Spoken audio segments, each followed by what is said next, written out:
What's good, everyone? My name's Sai. This is Ash. We're here with Against the Fence. We're going to be looking down the barrel of UFC 292 this weekend. We're going to give it a full breakdown on the whole entire card. It's going to, well, the main card, that is. We have Aljamain Sterling defending his bantamweight belt against Sean O'Malley here at UFC 292. And this is going to be the third time, well, 3 times successfully he's been able to defend this belt since he won it off of Petr Yan. Which, of course, was the last adversary to go up against Sean O'Malley, which he won by split decision, but rightfully securing, of course, him a place now in what is going to be the showdown this weekend. So, look, it's high stakes. You know, we're eating in the shard tonight. That's what's happening. But first of all, how are you doing, Ash? And what's your take on this? I'm actually doing fantastic, and I'm glad you've got it, the main event right, unlike me saying Sean O'Malley versus Sean O'Malley. But yeah, I did consider doing that. It was a bit of a beauty that came from me. But yeah, I'm excited for the main event. I'm interested to see how O'Malley is going to deal with the wrestling of Sterling. I don't want to give too much away because obviously we're going to break down the fight. But yeah, just interested to see how he defends, or if not, stuffs the takedowns of Aljamain Sterling. Yeah, that's going to be the interesting thing, right? It's all going to be, everyone's looking at his takedown ability. Everyone's been saying backpack all week. Yes. And of course, then you got Sean O'Malley, who's got a pretty decent defense. And that jab is problematic too. And I think there's one common denominator when we look at this fight, though. And that one common denominator between these two is Petr Yan. And if you look at how they both fed up against him, you can probably learn quite a lot about each of these fighters and how it goes. But yeah, I mean, Sterling's just been coming levels, isn't he? He's a different beast as of late. Yes. This is pretty good. I think Sean O'Malley beats the first Sterling that we saw up against Petr Yan, but it could be difficult this time out. We'll get into that. That's true. First and foremost, we're going to be presented with the card. Let me see if I can get up here on the screen. Here it is. Yeah. Where do you want to go, Ash? Top down or bottom up? How are we doing it? Ooh, do we go bottom up this time, or do we start with the usual main event then down? What do you want to do? Let's go bottom up. I'm happy to do bottom up. We can land on the main event at the very end. What's the chat saying? Anyone there at the moment, or no one's there at the moment? Let yourselves be known if you are there. Yes, if you guys are here for the first time, this is the breakdown show from Against the Fence, where we don't tell you what to think, but we teach you how to think. We go through the card, breaking down each person's performance and the likelihood as to how they're going to be matching up in particular areas, from striking, grappling, cardio, all the important stuff you need to be considering when you're looking at the outcomes of these things. Oy. First fight up on the card. Here we go. We've got Marlon Vera versus Pedro Munhoz. Now, what a fight to start as well. This is good. This is good. So first of all, we have Marlon Vera with 20 wins, 8-1. And in the blue corner, we have Pedro Munhoz with 27-0 and 2 no contests. One of those no contests actually being against Sean O'Malley himself, who's going to be on the top of the card. Very true. Both of these guys have met with Sean O'Malley in the octagon. Now, neither of these guys have actually lost against Sean O'Malley in the octagon, which is also quite a funny thing to look at, you know. Obviously, Pedro Munhoz having no contest, and Marlon Vera getting a freak accident, you could call it, but effectively, Sean O'Malley broke his leg, his ankle, twisted his ankle in that one. So, look, it's quite an interesting narrative from the start to stop, and I think this can come full circle when we get to the main event and look at what's next for Sean O'Malley, whatever happens here, should he win, because Marlon Vera is banging on that door, and I know Sean O'Malley wants to get that fight back, doesn't he? Yeah, interested. I'm very interested. Obviously, I know Marlon Vera has a great mindset. We've seen that, and just want to touch upon something that he said in the Embedded series.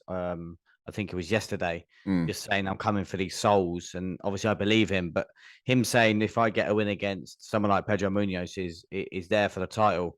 And I'm thinking, hang on a minute, is everyone forgetting Corey Sandhagen's on like a win streak? Bearing in mind, Chito Vera's lost to Corey Sandhagen. Like, is everyone forgetting about Corey Sandhagen or something? He has. I think people have, but you know what it is? People love a narrative. They love a story. I love a story. Yeah. And the story there's none stronger, few stronger than Sean O'Malley versus Marlon Vera. And that's the thing. If O'Malley does beat Sterling, then I think that story could potentially get that match up before we see O'Malley versus Corey Sandhagen.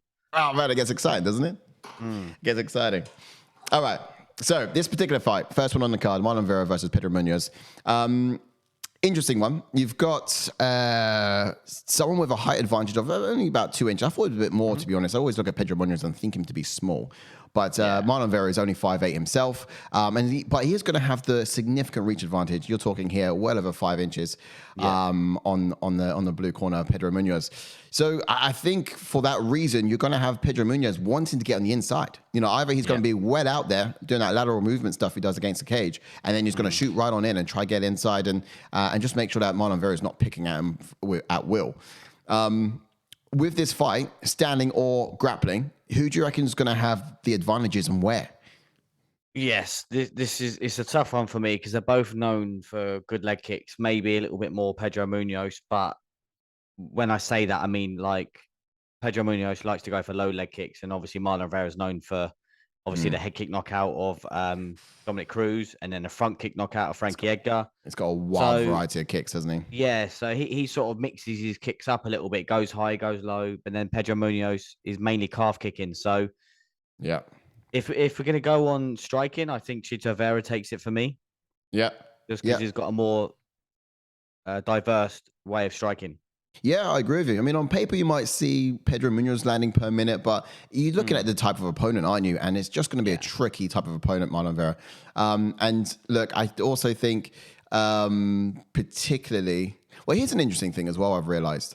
If you look at Pedro Munhoz, and I think it was, I can't remember when we picked this out, but it was a couple of fights ago, you do notice he only has ever lost to UFC legends. It's like he gets stage fright when he's in there, when he's against those guys.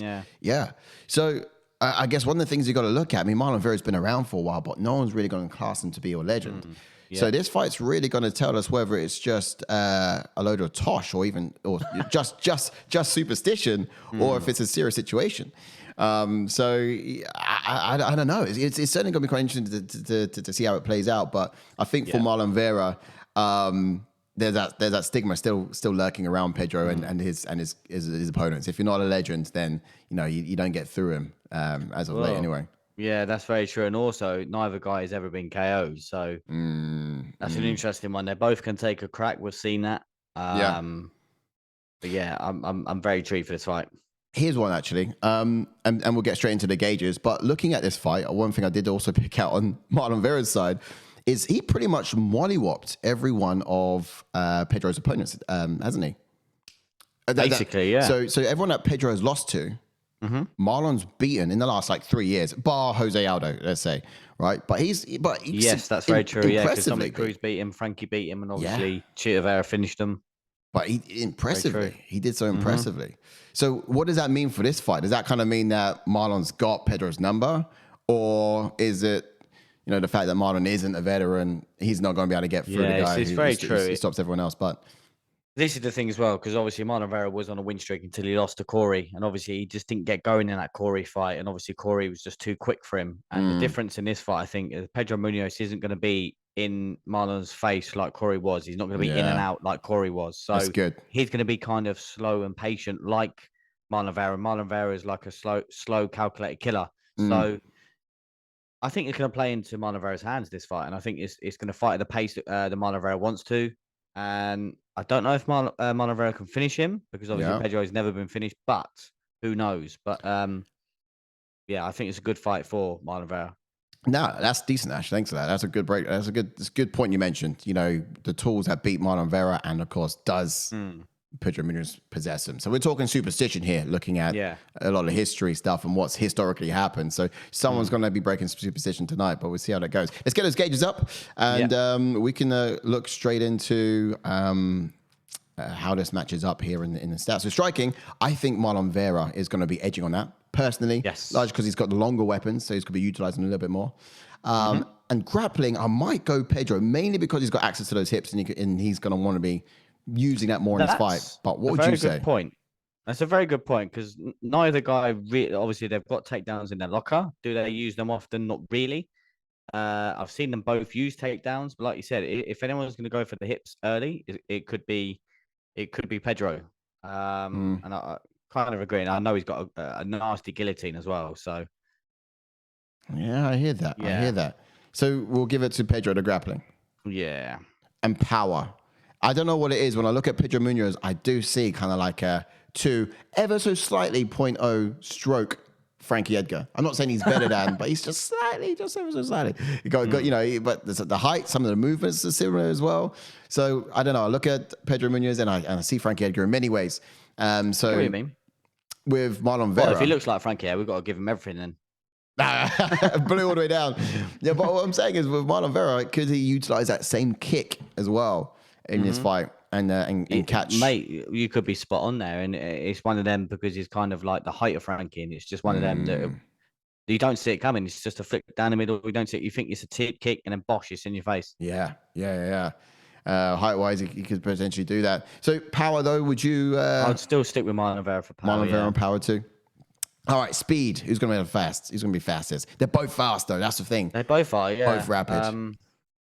If anyone starts quicker, I think Pedro starts a little bit quicker than Vera because we all know Vera, like I said a second ago, he's sort of like Petty likes to read his opponents before he sort of makes an attack. Like we saw in the most perfect recent fight that you can use it for an example would be the Dominic Cruz fight. Like Dominic Cruz was very fast in and out on Dominic Cruz, and he was very in and out against Cheeto. Yeah, and obviously Cheeto didn't really have an answer for it. Wasn't quick in himself, but once he found his timing, he caught him. But I think that if anyone's going to be quicker, it could be Pedro Munhoz in this. I think.